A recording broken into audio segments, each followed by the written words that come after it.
Hello, everybody. Welcome along to another one of our Data Idols Lightning Talk sessions. Really looking forward to today's session, actually. I've had it in the diary for probably about 6 weeks now, and I've had a little circle around it, and I've definitely been looking forward to it. The two panelists that we've pulled together, I'm really sure we're going to have a really nice, engaged conversation all around, navigating the transition from colleague to manager. For me, I've worked with data in and around data for a long time, so quite often very technical sessions. But the thing that I'm most passionate about actually is very much about, startups, about leadership, about productivity, about building things. And I think there's going to be some really great takeaways from today.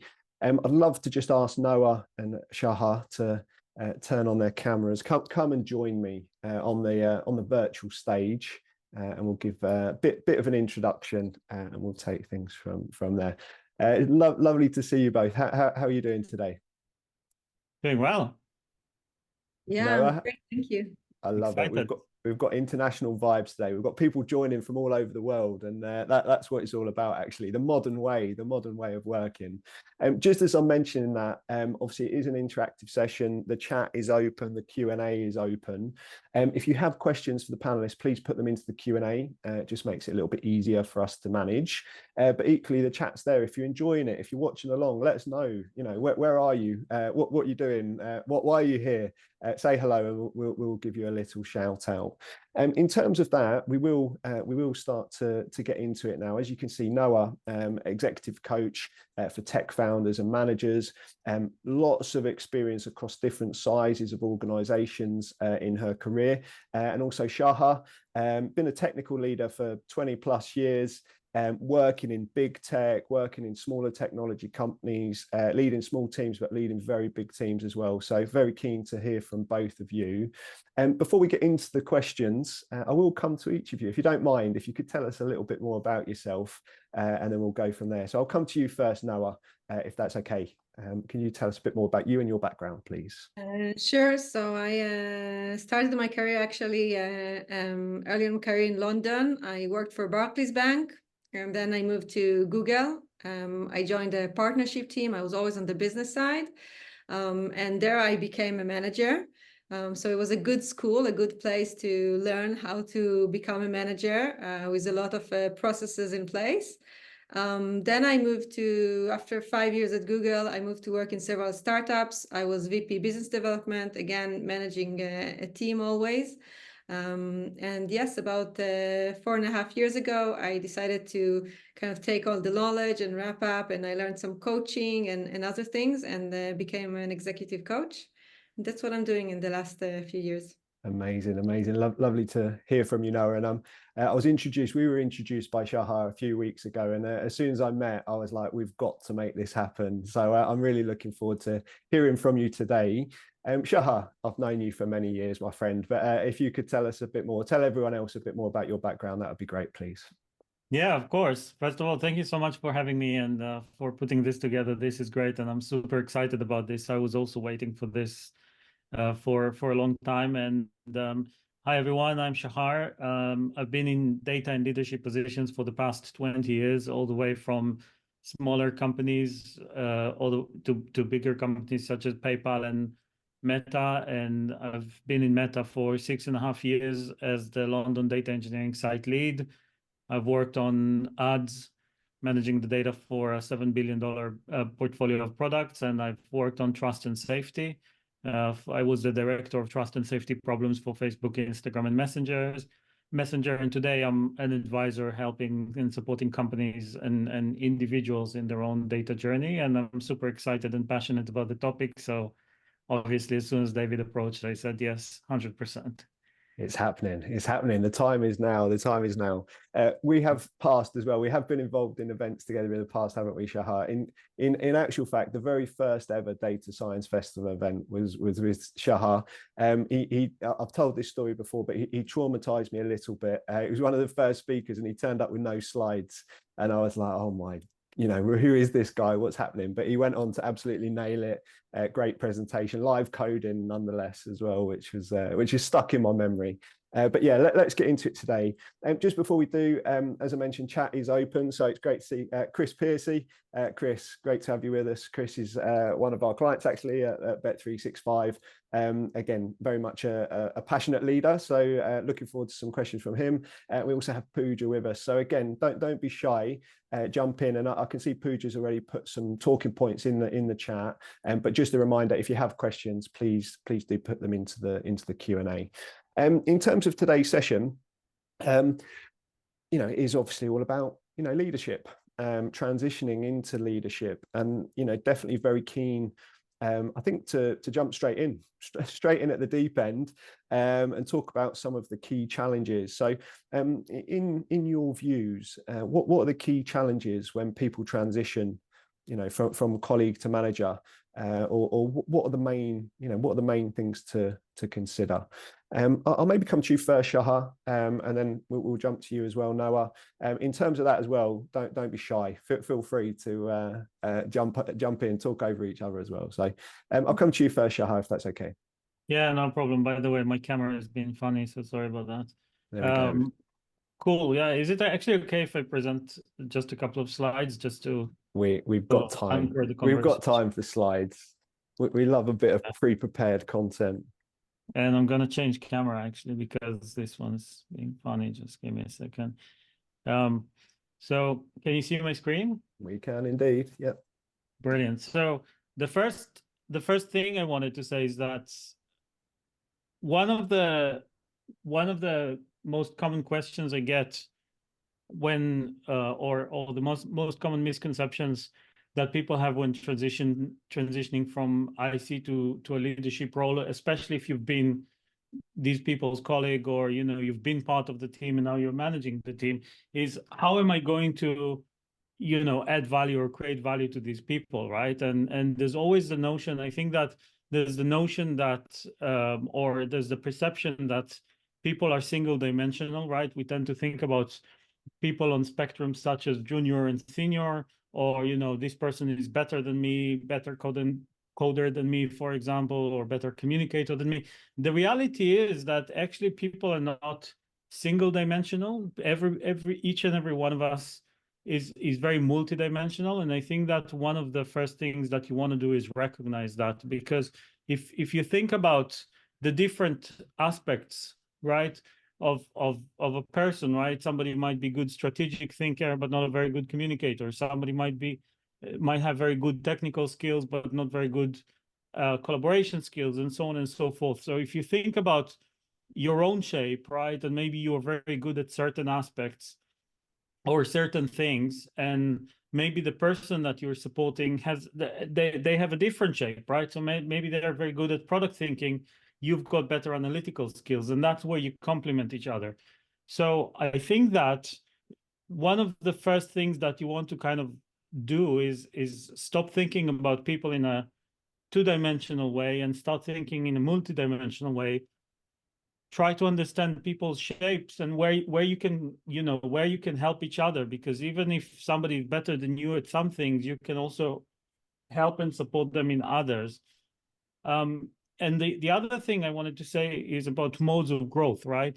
And the way I like to think about it is basically in three different modes of growth. So some people just don't really grow, right? And that's the reality, right? No matter how much they try, they just don't grow. Their growth curve is really flat.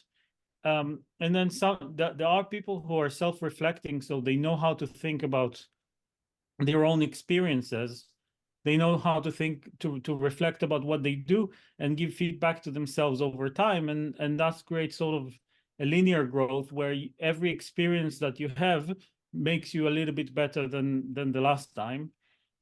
And the last mode of growth is a growth conducive environment where you not only you grow with your own experience, but other people's experience as well, other people's perception of you. And this way you can get on a non-linear growth trajectory, right? And that's through a lot of feedback, and you not only learn from your experience, but also from feedback you're getting from other people. And I think the combination of these two things, the shapes, the different shapes that people have, and the sort of idea that if you start giving feedback and supporting each other, then you're going to help people grow. I think that's the first thing you kind of want to do as when you transition from a colleague to manager, and basically start thinking, okay, where can I help this person? How can I add value to them? And then start doing it by creating the environment, giving the feedback, and giving them this kind of support. Amazing, Yeah. amazing. Makes lots of sense for sure. Coming to you, Noah. Yeah, Yeah, I love the Shachar 3 stages. I just disagree with the first one. I think that people are like plants. Either we grow or we die. I don't think there is a steady state or we decline. So I think that people that try to just not grow, they kind of get stuck and they kind of deteriorate. Their level of ability, the level of confidence is actually deteriorating. So I'm, of course, growth is not always easy, but important. It's very hard to stay at the same level and not change. But coming back to the challenges, I've been working with maybe a few hundred managers, and first-time managers, I feel that one of the main challenges for them is, I think Shachar mentioned it, is maybe how can I manage people who are, better than me professionally. And just wanted to say that, one of the best managers I had was my first manager at Google. We all came with background in partnerships, and he had no background in it, and he was like open about it, and he still was one of the best managers in my career. So normally, people are not promoted to become managers just because they're, the best professionally. Some people are very good professionally, and they won't be great as managers. So this is one of the challenges. And I think another challenge that I see a lot is, moving for an individual contributor and becoming a manager.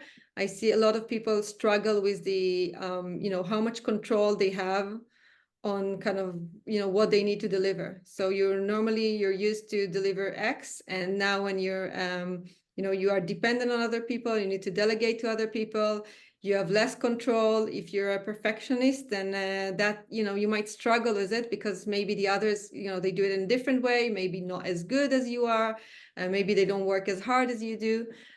So these are some of the challenges I've been seeing. Interesting. I can tell we've got a lot to cover in this hour. I feel like each point that you both made there, I could segue into for sure. I think just coming back to the mapping out of personalities, Shahar, it makes a lot of sense to me. And I think once you get that mindset of understanding your team and you're looking to build the qualities, across the whole team, get people to work together, knowing how their personalities and skills are. So are you suggesting almost that, you make that step up into becoming a manager, one of the first things you would do is look to almost map out your team, and would you be, we all work with different people, and you perhaps subconsciously know this person's got a very direct communication style, this person needs a little bit of a softer touch or whatever it is, and subconsciously we know these things, but would you methodically sit down, map this out, put something on paper almost, or is that almost what you would suggest is one of the first things you would do as a leader? Yeah, absolutely. So first of all, I'll share with you a story, right? When I transitioned to management Facebook, or when I joined Facebook, I joined as a manager, but I got some executive coaching from very, high-end executive coaching firm in the US, and that's something that every new manager at Facebook was getting. And I remember that I had 2 people on my team that I wasn't exactly sure how to support them. I mean, with everybody else, it sort of clicked immediately, and with these 2, it just felt like they're not really connecting. Something's not really working. I wasn't sure what to do, and I was talking to this coach, and we're just having this conversation, and she asked me, we're talking about one of these people, and she asked me, what does this person need from you? And I was like, oh, that's a good question. I didn't actually think about it. So I started thinking, and I was like, okay, they don't need technical guidance. They know what they're doing. They don't need help with, these kind of things. They got it covered, but they really struggle with communication and building relationships. This is something I can really help them with. And she said, okay, great. So now you know how to support them. And then we're talking about the other person. So she asked me exactly the same question. What does this person need from you? And I was thinking about it, and I was like, okay, this person is actually really good at building relationships, collaborating. They don't need help with that. But I think that sometimes they need help with focus and just doing the right things, or thinking through difficult problems and prioritizing. So that's where I'm going to add value to them. So I think that's, it was a great moment realizing that you're going to support different people in the way that they need you to support them. And understanding that, I think, is the key, because every person is different, and they're not no two people are the same, and they don't need the same thing. So help them in the way that they need to be helped, right?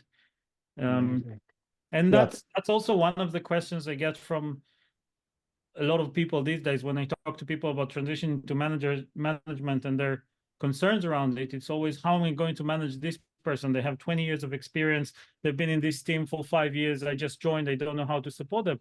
And I'm like, okay, maybe, but they struggle with something. What is that thing?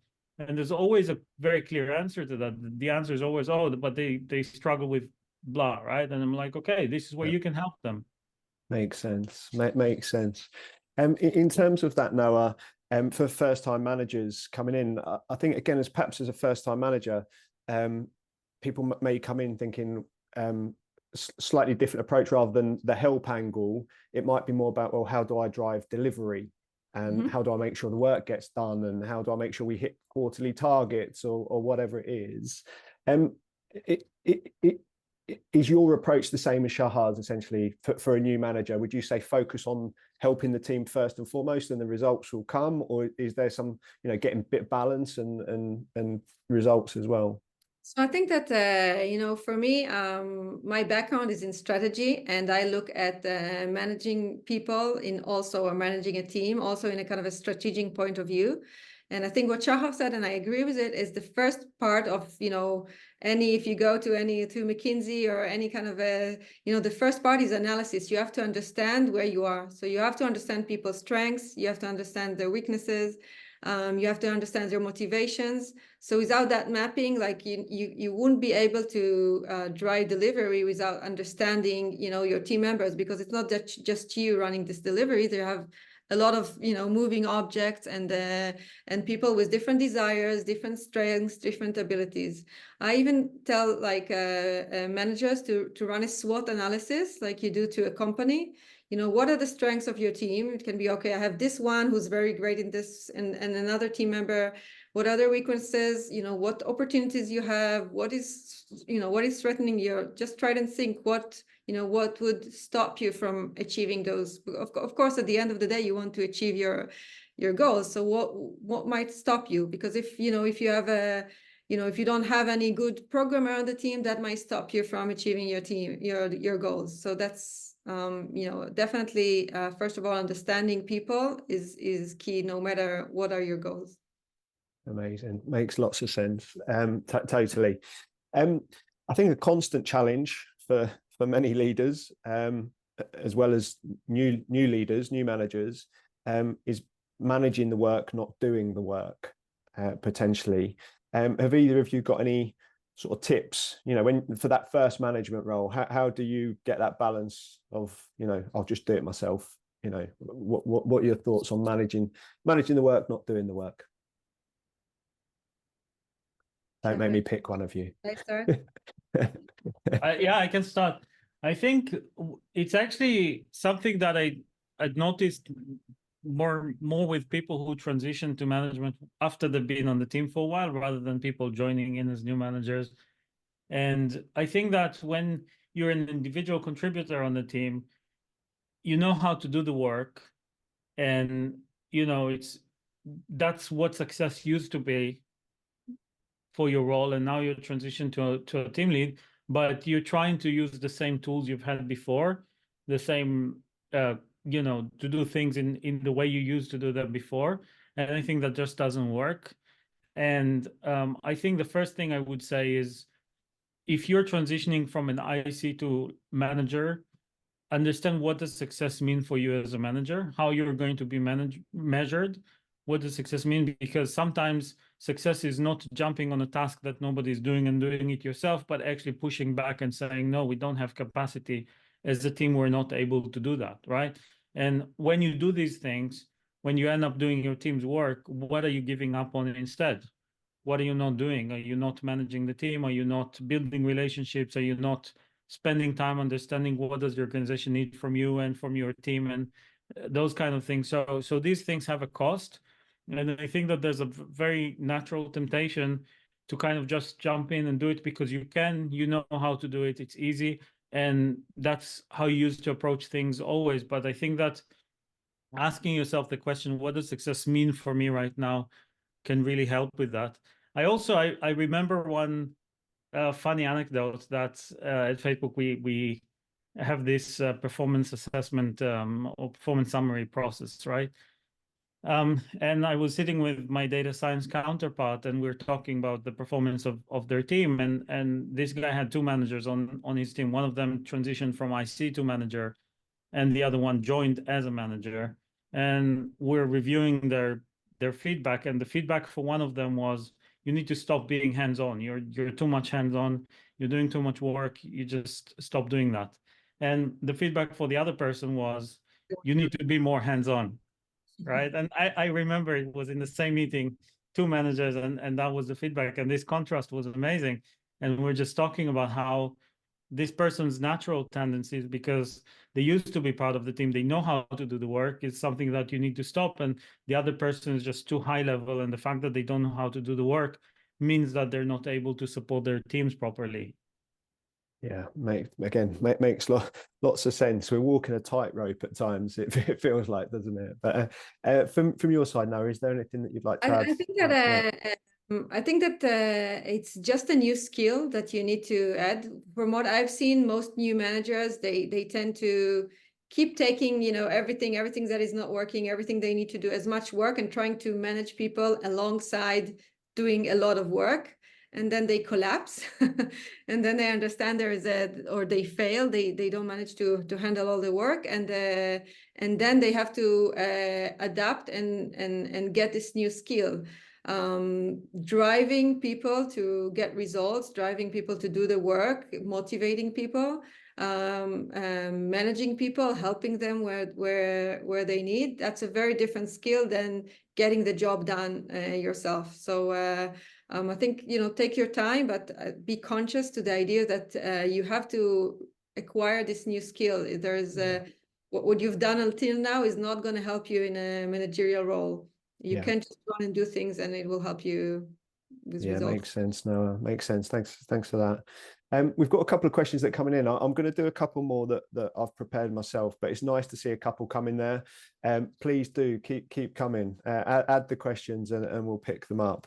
The other thing, just to mention, you can upvote questions. So even if you don't have a question of your own, but you like someone else's, you can give it a little thumbs up and it will move to the top of the list, which is quite a nice feature.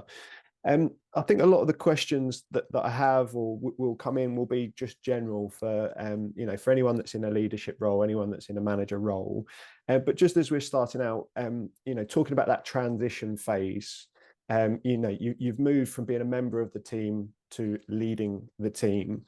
And the thing I was just keen to get your take on is, managing those boundaries or strategies to manage that change, because I guess as a team member, you've built up relationships and the dynamic of that relationship obviously changes. Have you got any tips for anyone that's going through that or has gone through that when you first make that change, and how you manage those relationships as you change? And I'll maybe come to you first this time, Noah, if that's okay, and we'll pick up with Shachar after. So what I've seen in a lot of people, or there's someone I'm thinking of, I worked with, she was thinking that she needs to change her personality, and I think that's like, I'm too friendly, and I can't get, how do I get authority if I'm friend with everyone? I need to change that. The way I see it is, you don't need to be a different person. I think you can manage people and stay authentic, have a you know, again, the how can I help state of mind. I want to help other people, but maybe before you were helping other colleagues, you don't need to become this like you know, to have this distance or change the way you talk to people or work with people. I think being authentic is one of the most important things, and if you try to have this like new serious manager I don't know face, then it doesn't work. People don't get it, and people don't trust you. They see beyond it. So I don't think that obviously the relationship changes, but I think that being authentic, being open would really help a lot, and can take you through that period. You don't need to pretend you're something that you're not.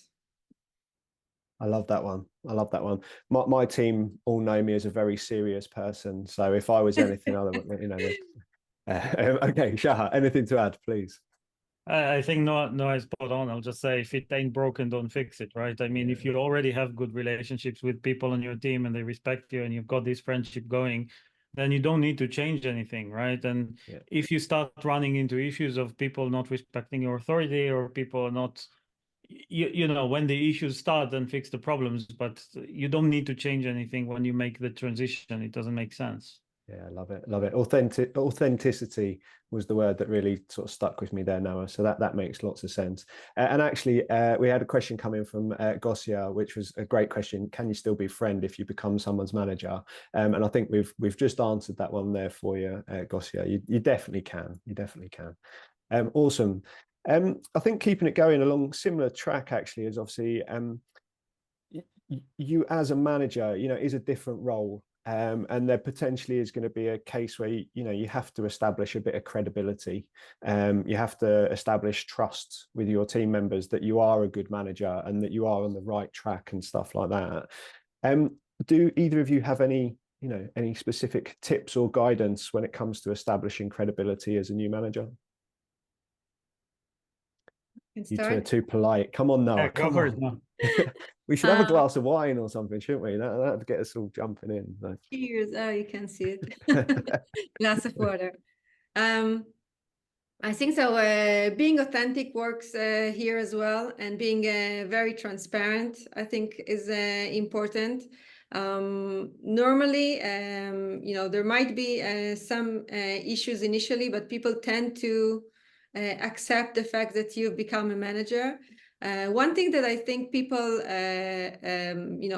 again, as I said, there are different types of leadership style. You don't need to change anything. If you're straight to the point, stay straight to the point. If you're very friendly, stay friendly. You don't need to change yourself because you become a manager. The one thing that I see a lot of new managers kind of missing sometimes is to think about positive recognition, and remember to recognize people, because a lot of people are just like, okay, it's working well, great, but oh, now it's not working, so I'm gonna ask why isn't it working, and that comes up as as kind of, it ends up as you're always coming with a negative feedback, even if you're just trying to help. Or so I think one of the things is to keep in mind for new managers is to remember to, if you see someone doing a good job, remember to mention it to him, to the team.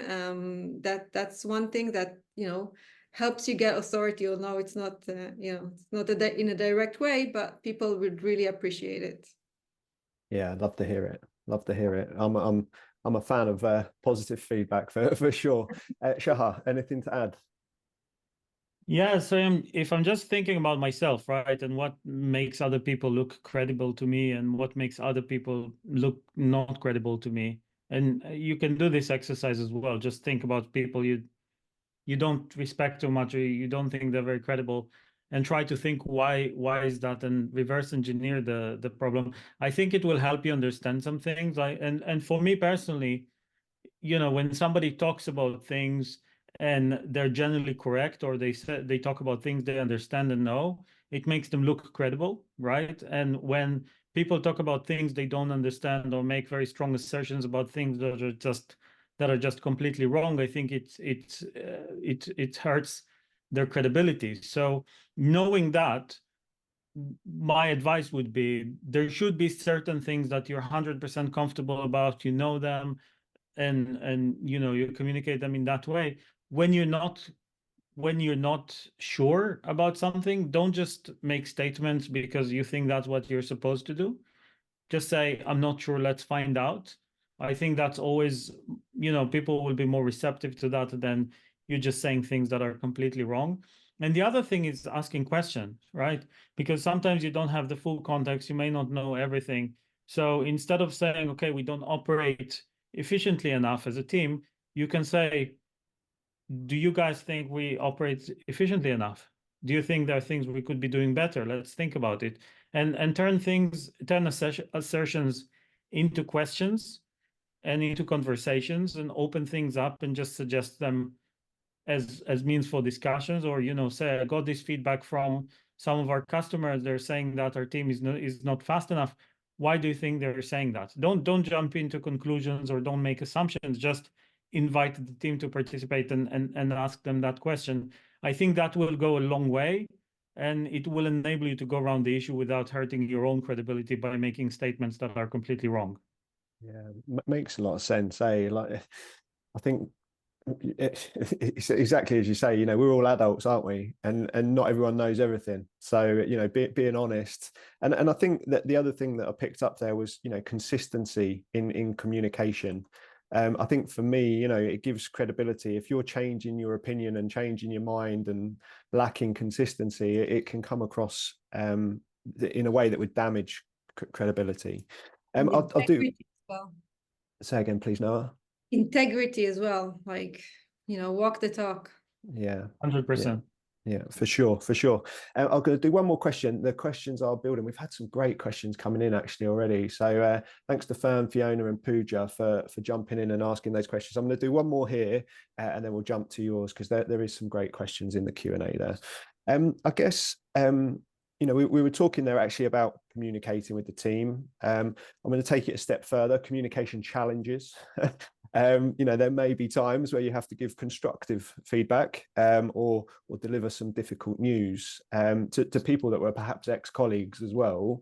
How do you handle any particular communication challenges? Shachar, come on. No, please, come on. please. Noah, what are you saying? Okay, I can start. I think the first tip on that is, you know, that's an inconvenient position to be in, and the natural tendency of people is to postpone it and kind of not touch it. So any feedback, I think positive or negative, should never wait for a quarterly or annual review or anything like that, or you should not wait and see if things just you know, get better on their own. I think it's you have to address it immediately, or the moment you understand there is an issue. And I think when you give that feedback, it's if possible, and you have a way, then wrap it up with something positive to say, because people take very, you know, very seriously negative feedback. Once you get negative feedback, people think, you know, maybe I get fired. You have a lot of influence on that person's career and life. And it's important to handle it gently. So even I think there is research showing that people go on like an annual review, and they get like 5 great things, you're amazing and this and that, but actually your communication is, you know, should be improved, and they leave the room and all they think is, oh, my communication is shit, like, you know, are they going to fire me, I'm not good enough. So I would, you know, when there is a negative or constructive feedback to give, you know, try to wrap it up with something good at the beginning and something like, you know, growth related at the end, and make it very, very like, don't just characteristics, or just look at, you know, this action, you know, this happened and that wasn't good enough because, you know, something happened. So make it very focused on the problem and not the personality. I think that's the second thing. Amazing. Yeah, love that. I think that whole rip the plaster off, you know, have the conversation straight away. Don't put it off. I think makes a lot of sense. And I think, as you say, it is quite often people's natural personality, isn't it? You know, this will get better. Let's leave it and see what happens. Let's So not touch it for now. And see yeah. what happens. Shachar. I will say giving feedback is always hard, right? Especially if you have to give very tough feedback. It's not easy regardless of this transition, right? And I think that what makes it difficult, and especially with this transition, is when people just don't assume good intent and they try to think, oh, they're giving me this feedback because they're trying to prove something, or because they don't know what they're talking about, or because, you know. So first of all, I think the most important and critical thing to establish is, I'm giving you this feedback because I want to help you. And because, you know, I know it's not easy, but you need to hear this because that's how you're going to grow. And my role is here to support you and help you be successful.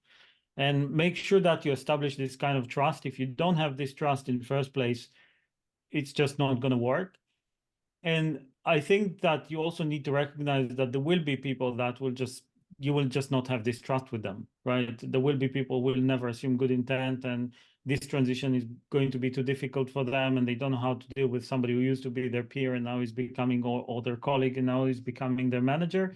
And that's okay too. The most important thing to do in these situations is just ask for help. So talk to your manager, talk to HR, talk to your mentors, talk to other managers in this situation, see if there are ways you can deliver that feedback gradually, or sometimes just prepare to a double, you know, a two-stage conversation where you give the feedback, they escalate that to the manager, and then the manager is reinforcing everything you just said, and be coordinated. I think that these kind of things will really help.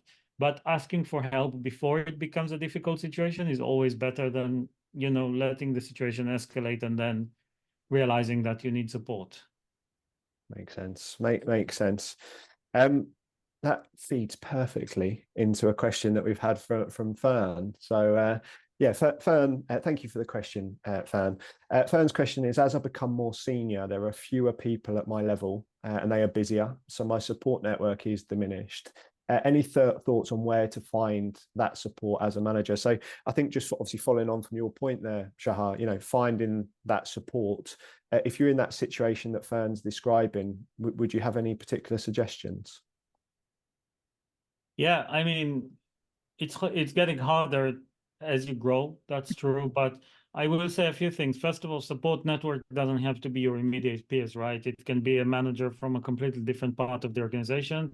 It can be somebody from outside your company, right? It can be your partner. It can be one of your close friends and somebody you can vent to. It can be your HR. I mean, my HR BP used to be one of my biggest supporters in the organization, not because I had so many HR problems. We would just have a 30 minutes meeting weekly where we just would vent to each other about certain things, and it just helps, you know, get the steam out. So finding this support network, and support network doesn't have to be people at your level, right? It can be, you know, a friend you have coffee with. So obviously don't share confidential information with them and don't talk about people's situation, but you can always say, oh, I just had a very busy day at work, or, you know, the last few weeks have been exhausting. I can't wait for, you know, to go on holiday. And, you know, just find the people you can talk to about these things. I think it goes a very long way, whoever they are. Perfect. Thanks, Shachar.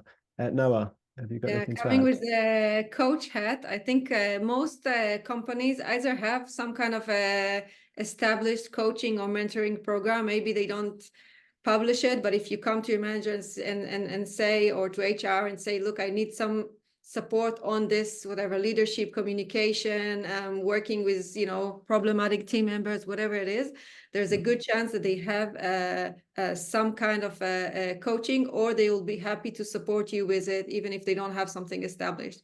So if you can find it with peers or friends, normally, you know, the organization wants you to succeed, and they will be able to provide you a mentor or a coach. Perfect. Yeah, thanks very much, Noah. Just out of interest, how common do you think it is for people that are in management roles to have a mentor? Is it something that either of you have had and used at points in your career? And was it valuable? Would you recommend actively going out and seeking, whether it's in the organization, whether it's in a different organization, would you recommend seeking out a mentor? 100% yes. I've had mentors internally within the organization, sometimes formally, sometimes informally. You don't have to formalize the relationships, that relationship always. It's okay to be somebody that you just catch up with regularly and learn from without setting goals and talking about it. But, you know, having these mentors is important. I've had executive coaches. I even paid off my own money to certain mentors and coaches at different stages of my career when I wanted to grow faster. And I don't think of it as paying money. I think of it as investing in myself. And every time you invest in yourself, you make yourself better, you increase your own worth, and that's gonna, you know, you're gonna get a return on that investment very, very quickly. I'll just share one anecdote, which is at PayPal. Actually, my HRBP, she was telling me that her manager reached out to her, and she said, I want you to have 4 mentors, and I'm going to nominate 2 of them because I have specific people in mind that I think they have something you don't, and there's something you need to grow in, and I think they can really help you. And the other 2, I want you to choose whoever you feel comfortable with and somebody that you think can help you grow. And that was an amazing way for her to accelerate her growth. So really don't underestimate the power of formal mentorship, setting goals, and, you know, somebody holding you accountable for progress. Makes lots of sense. And I loved I think he set you up here now a little bit, hasn't he? But talking about that investment in yourself with coaching. And I don't know if it's more prevalent in other countries, but I think perhaps in the UK we don't necessarily take that approach and pay the money and invest in coaching. Stiff upper lip. That's it. We don't like to ask for the help, but it's interesting to hear, Shachar, that you really did see that investment in yourself as paid back, and presumably it's paid back in terms of growth, but also in terms of career, in terms of financially as well.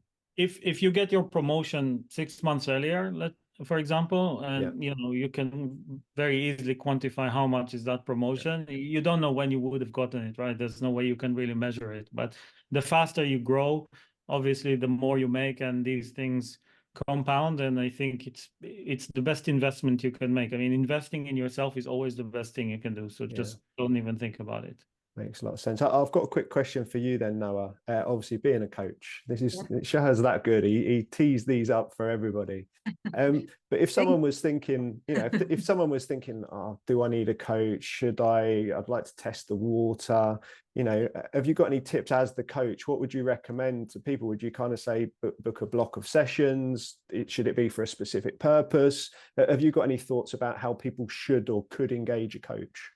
Yeah, I think that first of all, I want to say that I work a lot with startup and business founders, and I feel like, and also as a business owner myself, I feel like business owners and founders are really you know, are more likely to look for a coach. They kind of, oh wow, there's like, I want to grow faster. I want to, and a lot of times, like people, you know, managers and organizations, oh, you know, if they get a coach from work, that's amazing. They see a lot of benefit, but they wouldn't think about it.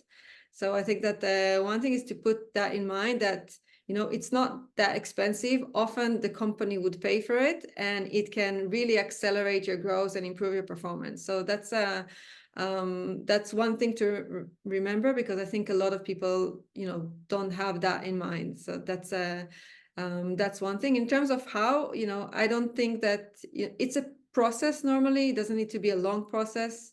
And I think sometimes it's like few meetings would be enough. So I wouldn't, on one hand, it's a process, you need to go through the process, but I wouldn't commit initially, you know, to a long process. And obviously you have to have chemistry with the coach and see that, you know, you like each other even, and that you have trust. And so, you know, I think I never like have people commit to a specific, you know, okay, get a package of 10 meetings. And because I feel like, you know, sometimes it happens, you go over, you have 1-2 meetings and it's just not that, or sometimes the problem disappears, right? Like you know, I want to become a manager, for example, and I don't know how, and then, like, you know, I get promoted, or I want to get promoted, and then it just happens. So I think, you know, it is a process, but take it step by step, and look for the right person with the right background, but also I think more importantly, the right kind of personality traits that suit you. Amazing. Yeah, I think that makes lots of sense. Lots of sense. And there is a pile of questions building up actually. So they're in a whole bunch of different topics. We're firing through the time. So what I'm going to do actually, I'm going to fire a bit rapid fire actually. I'm going to fire through quite a few questions from the audience just to get that engagement, and then we'll perhaps wrap up with a few other questions that we'd pre-prepared. The first question that caught my eye there actually is a question from Eve. Are there any managerial traits that you see to either be underrated or overrated? So when you're seeing a manager, what would you say are the overrated or underrated skills as a manager? I would say overrated are like charisma, natural charisma, you know, being a natural leader. You can be you can be an amazing leader, manager with, you know, being quiet, being even shy. It's not a trait that you need. Same with like aggressive or being very authoritative. I don't think that's, there are all types of leadership. And I think often when people think about, oh, who's a great leader, he's just, you know, going to stand on the stage and talk and everyone would fall in love with him. It doesn't need to be that. So I think that's the kind of the first thing that came to mind in, you know, overrated qualities. Makes sense. Shahar? Yeah, and in underrated, I fully agree, and that's what I was actually going to say. In terms of underrated, I would say reliability and integrity. So I think the most important traits that, for me personally, that people don't often think about are just the level of integrity that you have, and you know how good of a person you are, as well as how reliable you are. I mean, for me, if a manager says I'm going to do something, then they have to do it, right? And I need to be able to trust this person because I'm trusting them with the team. I'm trusting them with a group of other people. They're going to be responsible for these people. So I think being reliable is one of the most important things to me personally.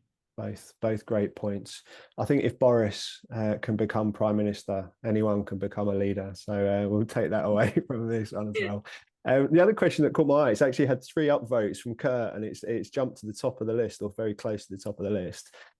He's asking, as a manager, how do you handle being a manager in an environment where there's perhaps been a high volume of leavers in the team, and perhaps, you know, last year was a bit turbulent in some areas of tech, so very topical. So do either of you have any insights on how to manage that?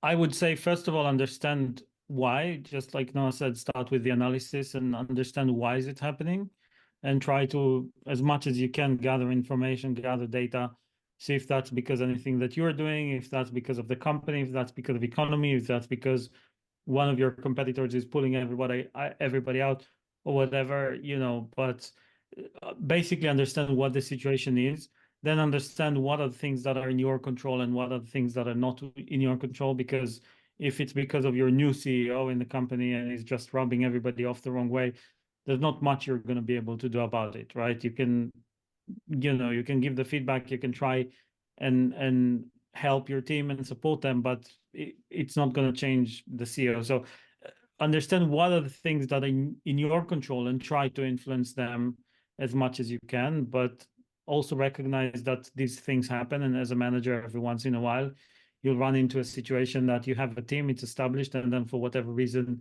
you need to reset or rebuild the team, and that's fine. I mean, it happens. Perfect. Noah? I have an anecdote on this where when I joined Google, which was many years back, Facebook was just ramping up.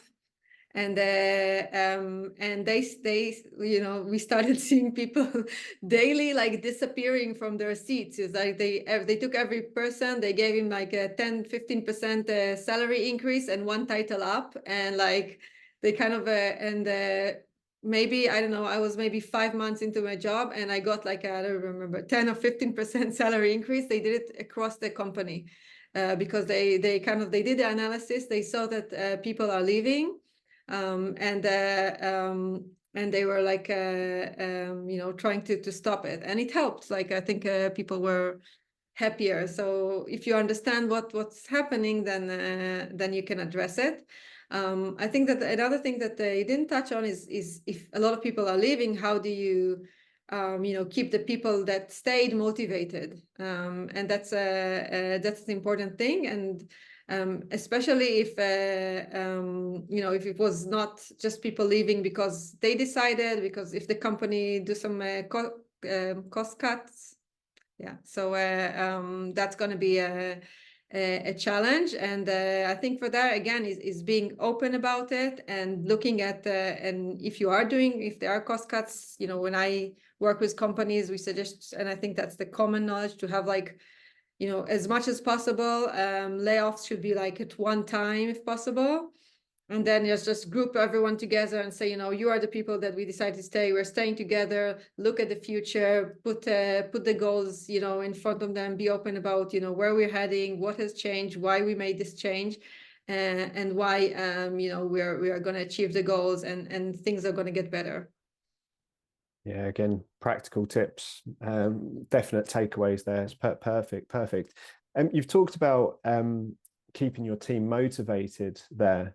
And I guess, going back to that very first slide from Shachar, different people have different motivations, different personalities. What from your experience as a leader is most important to motivating people? Is it, how much of it is financial and how much of it is an interesting problem or the people they're working with? Have you got any insights on what you've seen out there in industry about what motivates your team most?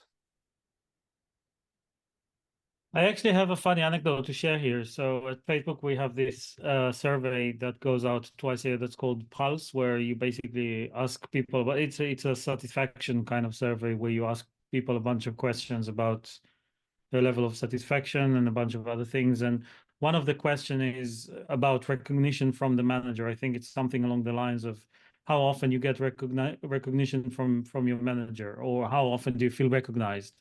So that scored very low for me, for my team, when they just joined. And I thought, okay, shit, I'm doing something wrong. I need to understand why. And I was thinking about how to approach that and what do I need to change. And it wasn't obvious to me. So I just thought, okay, I'm just going to go and ask people, what do they want? And I basically asked each one of my team members in a weekly one-to-one, what does recognition mean to you? What is missing? And I was very surprised because one person said that I don't thank them enough for the work that they do, and they don't recognize enough, and they feel I don't know enough about the internals of the work that they do. Another person said that their PM doesn't give them enough space in the weekly team meetings, which has nothing to do with me. Another person said that they want to work on more interesting projects. So I think that in terms of recognition and that sort of stuff, every person is different. Don't try to guess, and there's no one size fits all answer. Just ask people, what do you want? What does recognition mean to you? What is important for you, right? Try to understand and then try to provide every person what they need rather than guessing. And also some of the things you won't be able to control, like compensation is completely out of your control, right? You're not going to be able to do much. Okay. Yeah, makes sense. Noah, anything to add? Yeah, I think in terms of compensation and salaries, I think that's often a minimum. So if you feel really underpaid, you're going to be frustrated, but it's never enough. So so there needs to be some kind of minimum, financial reward for them to feel valued. But often, even if you give a very high salary and the job is very boring, or there's you never give positive recognition, I think everyone wants to feel valued, and that's what they're doing is important. And that's why I started with how important positive recognition is. And I agree with Shachar, everyone positive recognition looks differently. Also, the way it's communicated, some people want everyone to know about their job. Some people hate that, praise in front of many people, and they prefer it to be on a one-to-one. So they need, every person needs different things, has different motivations, and it's about understanding these people. Yeah, again, it makes sense. I think I'm guilty of it as well. At times I've assumed everyone's like me, and everyone, as you say, is totally different. So some people do. I like praise in public. I'm like, you've got something good to say, tell everyone that I've done well. But I hate it. yeah, other people absolutely not. It's the worst thing possible. So Yeah. some people prefer it in an email. They don't even want verbal. So yeah, makes lots of sense. I think keeping it going, there's been two questions, one from Pooja, one from Rosemary, pretty similar, you know, talking about being an IC, planning the next step. So if we pick up Rosemary's, I think it will answer Pooja's as well. But Rosemary's question was, what is your advice for anyone in an IC role? Which track should they stay in? How can they find the best path planning for the next few years? So I think if we can just encompass that all together, you know, looking at your career as a whole, how do you plan it? How do you structure it? How do you aim for the future? And I think I'll maybe come to you first, Shachar, on this one, and then we'll pick up with you, Noah, if that's okay. Yeah, for sure. So first of all, I think that in some companies, at some point, the only way to progress is to become a manager, but that's not always the case. There are a lot of companies, especially these days, where you can continue progressing as an IC, and I think that's a better path for a lot of people. I don't think that being a manager is for everyone, and you really need to take a step back and ask yourself, what are my strengths? What are the things I enjoy doing? What are the things I absolutely dread doing and would never want to do? For manager transitions, I always like to ask people, if you have a low performer in your team and you need to manage the situation, potentially manage their performance, manage them out, let somebody go. Is that something you can do? And that's already a very strong filter, because a lot of people will just automatically say, no, I'm not able to do that, which is fine. It's perfectly fine if you can't, but that's part of the job, right? And if you're struggling with ambiguity, if you don't like a lot of changes, if you don't like these kind of things, then maybe being a manager is not the best thing for you, right? So first of all, ask yourself, what are the things that you like doing and strengths, and what do you enjoy, and make the decision. And I would also say that it's not just IC or manager. In a lot of companies these days, there are these hybrid roles that are tech lead, or lead engineer, or lead whatever, that you might have some people management responsibilities, or you might have a very small team just for a very specific task, or maybe you're responsible for the work but not for managing the people, and maybe that works better for some people. And if you're not sure, the last thing I'll say is try the different ways in which you can try. Like in some companies, you can manage an intern, or you can coach or mentor other people who recently joined, and things like that. So try to find experiences that will help you understand what does it mean to manage somebody else, and whether you like it or not. And the last thing I'll say is just talk to your manager and other people about it openly, and just say, I'm thinking about it, I'm not sure if that's the right thing for me, and just have the conversation. Makes sense. Makes sense. Noah? In terms of if you decided like that you want to become a manager, I'll tell you like what worked for me in the transition from IC to a manager. I looked at, for me, what helped me is that I kind of put myself forward to get more and more responsibility. And then once you have like too much, like sometimes if you know, a lot of people saying about, having your limits and saying no. And for me, like, what worked was the other way around. Every time I remember my manager says, okay, we have these two huge partners. Who do you want, this one or that one? And I said, give me both, because, I have time. I want to take both. And that was the kind of the basic of the region that I managed afterwards. So I had this region was kind of belonged to me afterwards, and it was a very natural promotion, which I'm not sure if I would take just one, or if I would push back and say, no, I'm busy. But I just made myself very busy and took a lot on. And that kind of, at some stage you say, okay, I have too much, we have too much to do. We need to establish a team. And I think that kind of this, I'm not saying it's the only way. There are all kind of ways to get promoted, but that worked for me, and I've seen it working for others as well. Nice. Great tip. I'm going to take one final question. We're a little bit conscious of time. I have no idea where the time goes when we start these things, but if you've enjoyed it, what I would say is please just drop a little thank you in the chat, just as we're coming up to the last question. And we'll give a few shout outs if possible as well. But question, it came in very early, actually. It was for you, Noah, in particular, but I'm going to come to you as well, Shachar. It was a question from Fern. I think it was even potentially the very first question. But Fern's question was, you talked about one of your early managers at Google that was fantastic. And Noah's basically said, what was it that made them so good? So I think if you could think of that person and perhaps just tell us what that was like, and then I'll perhaps come to you as well, Shachar. If you can think think of that one person, that manager that you know, and what was it that made them your favorite manager? So I'll come to you first, Noah. And Yep. yeah, what was it? What was the I secret think sauce? again, different people want different thing, but for me, the main thing that he wasn't like a micromanager, that was super important for me. And you know, not having a manager today shows that this was a big thing for me. So he was kind of, he believed in us. He gave us a space to operate. He he helped us when he saw that, when he saw that I was not, you know, I was struggling, but he didn't come and kind of overtook something and say, no, it's too much, or you know, you're not doing it well. There was very limited constructive or negative feedback, and there was a lot of encouragement. And you know, I could see that he was smart and thinking about how he managed us. He was not just like, you know, sometimes when people are upset or stressed, they just operate from, you know, without thinking. He was like very considerate, and he was like, yeah, so that was it. I'm going to say authenticity is there again, isn't it? How have I only just found out? I find that word so hard to say. What a time to find out, eh?